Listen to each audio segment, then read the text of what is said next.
Hello, I'm Dr. Jamie Turndorf, founder of AskDrLove.com, the web's first relationship advice site and host of Ask Dr. Love Radio.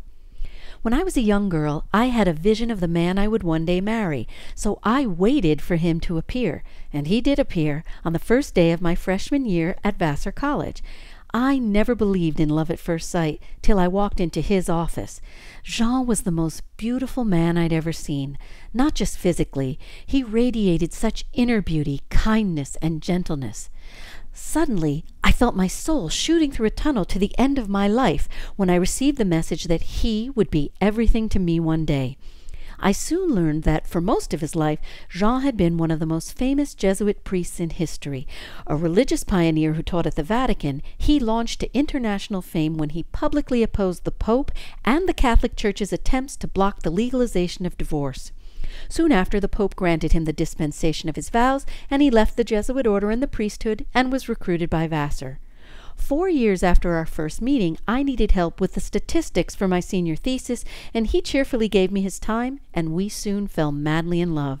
Despite our vast age difference and different cultural backgrounds and religions, we were completely compatible soulmates.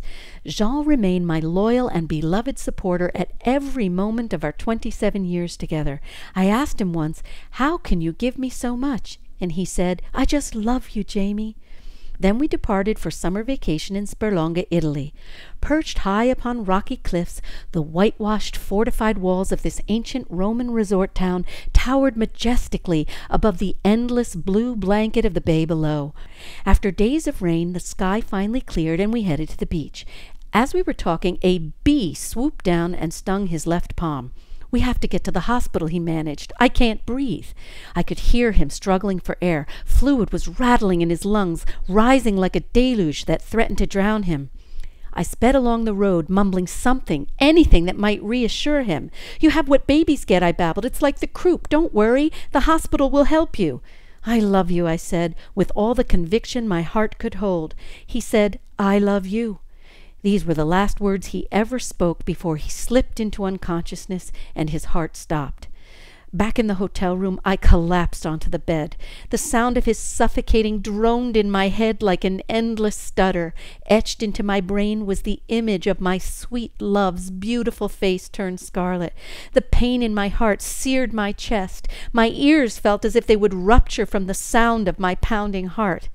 As I lay crying and trembling in terror, I felt as though I'd free-fallen into an abyss of grief and despair. Suddenly, I felt a gentle caress that extended the length of my spine. I glanced over my shoulder. Nothing. No one was there. But he was there, and he's been with me ever since. Jean has asked me to share his miraculous and ongoing spirit manifestations, to let the world know, to let you know that we don't die and our relationships don't end in death. Love Never Dies also presents my new grief therapy method, extending beyond the Western approach to grief, grieve, let go, and move on, which only leaves the bereaved at a greater loss. Love Never Dies guides you to say hello, not goodbye, how to create a state of receptivity and recognize the signs of spirit presence so you can reestablish your relationships with loved ones in spirit. And my new dialoguing with the departed technique is the first method for making peace with the deceased.